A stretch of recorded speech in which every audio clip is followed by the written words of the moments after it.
Aristóteles morreu e o pensamento grego foi pouco a pouco sendo substituído por um outro jeito de pensar a vida, o homem, o universo.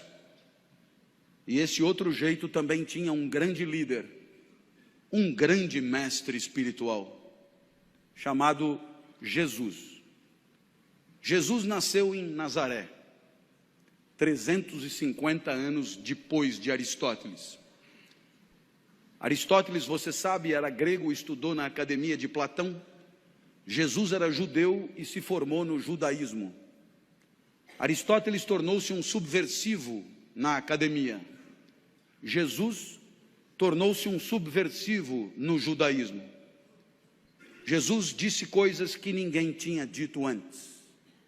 E Jesus, grande sábio que era, respondeu à nossa pergunta: o que a vida tem que ter para valer a pena?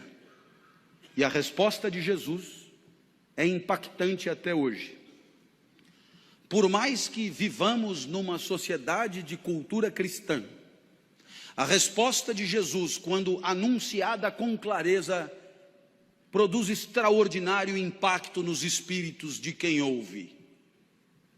O filé mignon da vida, a vida que de fato vale a pena, é a vida assumidamente dedicada ao outro. Isso é absolutamente incrível, sobretudo para nós, acostumados a ouvir que o sucesso da nossa vida tem a ver com o nosso próprio ganho, com a nossa própria riqueza, com o nosso próprio conforto, com o nosso próprio poder. Jesus dirá mais ou menos o contrário. O filé mignon da vida, aquilo que fará de você um vivente feliz, é a entrega, é proporcionar, é alavancar, é permitir que o outro viva melhor do que viveria se você não existisse. É permitir que o outro sorria o sorriso que, se você não fosse, ele não sorriria. É permitir que o outro sinta a alegria que, se você não estivesse, ele não sentiria. E aí sim, você terá vivido vida boa, vida que valeu a pena. Lição de Jesus. Bem, os exemplos podem ir ao infinito. Basta que alguém que você ame fique doente, para que você gaste num único cheque tudo o que tinha guardado para si. E aí você descobre rápido o que vale mesmo na hora de viver. A minha filha Natália é a mais nova dos meus filhos, tem 13 anos hoje. Quando tinha 4, foi acometida de gravíssima doença, rara no Ocidente. Síndrome de Kawasaki, um vírus letal. Funciona mais ou menos assim. Esse vírus só aparece em crianças de 4 a 6 anos. Esse vírus, se desincubar, mata a criança na hora. Mas tem uma vantagem. Se ele não desincubar por 2 anos, ele acaba morrendo. E a criança está definitivamente curada. 2 anos só. 2 anos esperando. Eu olhava para minha filha na UTI e eu me dizia: por que não troca? Eu fico no lugar. A vantagem é óbvia. Eu fico aqui e a criança fica livre disso. Como não estava dando certo, eu fiz proposta irrecusável. Pegue 20 crianças com isso. Ponha os 20 bichos em mim e liberte as 20 crianças. Agora a vantagem é mais do que óbvia. Não esqueça de pôr a minha filha no meio. Bem, pensando assim, eu aprendi coisas sobre mim. Coisas que eu não sabia. Eu aprendi que para mim a vida não era o bem de maior valor. Continuar vivo não era o mais importante. Porque se fosse o mais importante, eu não trocaria. Se fosse o mais importante, eu jamais faria aquela proposta. Então, naquele momento, eu aprendi que havia alguma coisa que valia mais do que continuar vivo. Eu aprendi, então, a maior lição de Jesus de Nazaré. A maior lição. O que mais vale na vida. O filé mignon da vida. Eu aprendi que o amor vale mais do que a própria vida. Por isso propunha a troca.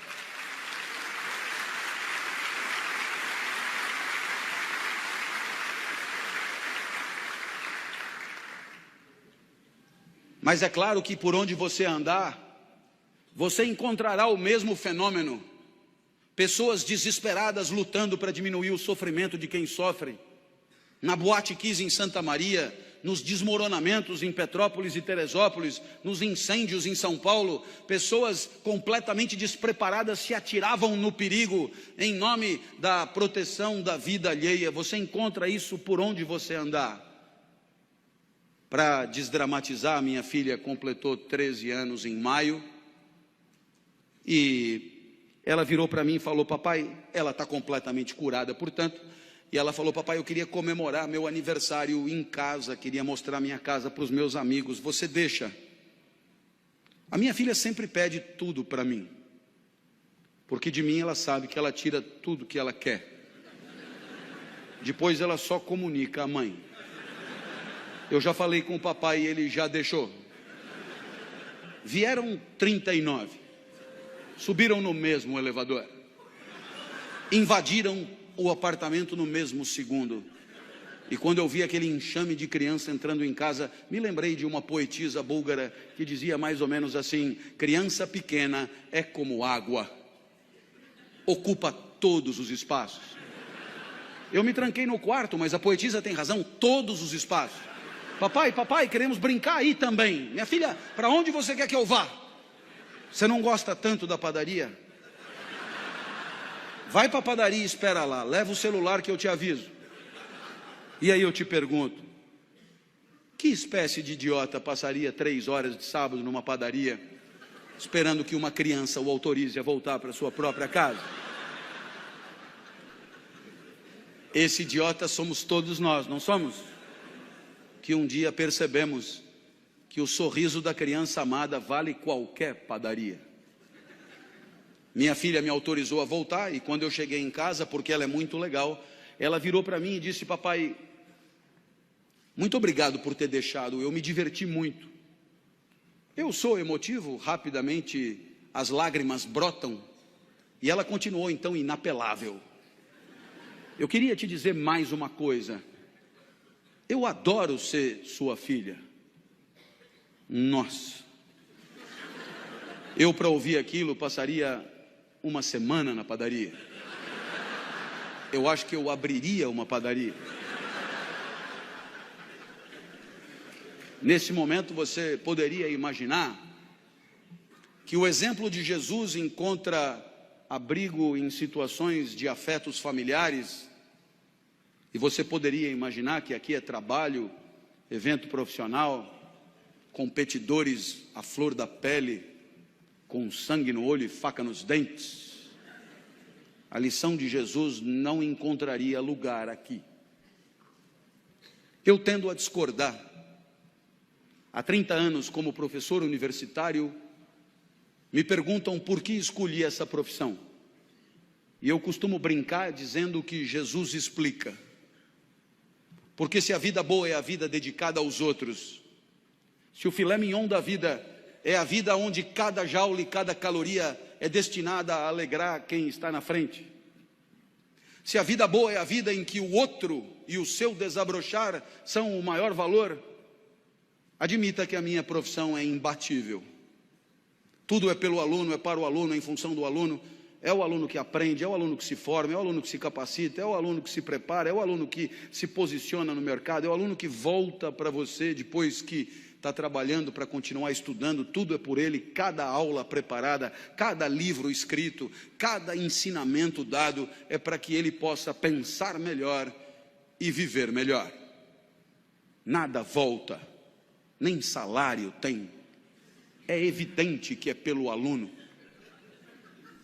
Mas eu falo do professor a título de exemplo. Todas as demais profissões podem ser assim. Quando o médico volta para casa à tarde e às 4 da manhã é acordado, ao se levantar, ele talvez ganhe mais do que o professor, mas não é por causa disso que ele levanta. Nem ele, nem o dentista, nem o advogado, nem o psicólogo, nem ninguém. E aí eu costumo dizer,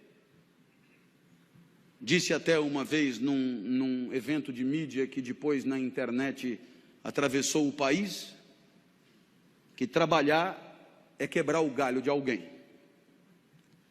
Trabalhar é quebrar o galho de alguém com conhecimento de causa. Trabalhar é quebrar o galho de alguém com formação. Trabalhar é quebrar o galho de alguém com método, com expertise, com protocolo.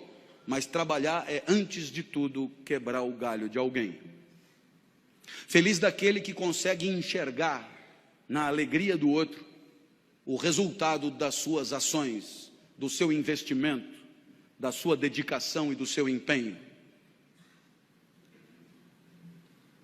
E é evidente que alguém como você, que trabalha com um valor maior de felicidade, que é a segurança, é evidente que alguém como você tem claro no seu espírito que se você se empenha por progredir, por ampliar seus negócios, por servir ao maior número de pessoas, muito antes do que pensar no próprio enriquecimento, muito antes de pensar no próprio acúmulo de recursos, muito antes de pensar na própria fatia de mercado, muito antes de pensar em si, você sabe o quão bem você faz às pessoas que bateram à sua porta. Você sabe o quanto as pessoas confiaram em você para bater à sua porta. Você sabe o quanto as pessoas que não dominam o setor como você domina, confiaram em você para entregar a você a segurança daqueles que ela mais ama, seu maior tesouro, seu bem mais precioso. E você enxerga isso, entende a responsabilidade que é a sua, e sabe que a tua maior responsabilidade não está na simples ampliação dos teus negócios, mas está na proteção daqueles que acreditaram em você, na proteção daqueles que em situação de não defesa, de situação de insegurança, vieram bater a porta e confiaram nos serviços que oferecem. Portanto, você entende que só isso dará a você a dimensão do sentido do trabalho, o sorriso do outro, muitos outros, mas muitos outros, famílias inteiras, enorme quantidade de gente que sorri um pouco mais, por se sentir um pouco mais seguro. Aí está o sentido do seu trabalho. O resto é tabela, números, gráficos, de frieza impiedosa, e que pouco ou nada justificariam o seu empenho extra, a sua dedicação extra, porque é exatamente olhando no olho daqueles que confiam em você que você se sente importante, e não contribuindo com números frios e porcentagens que nelas mesmas nada querem dizer. Essa é a lição de Jesus de Nazaré. Até porque você um dia vai perceber que não precisa jantar 5 vezes na mesma noite. Jante só 4. Vai fazer bem para você. E você terá gente feliz do lado. Gente que não ia comer,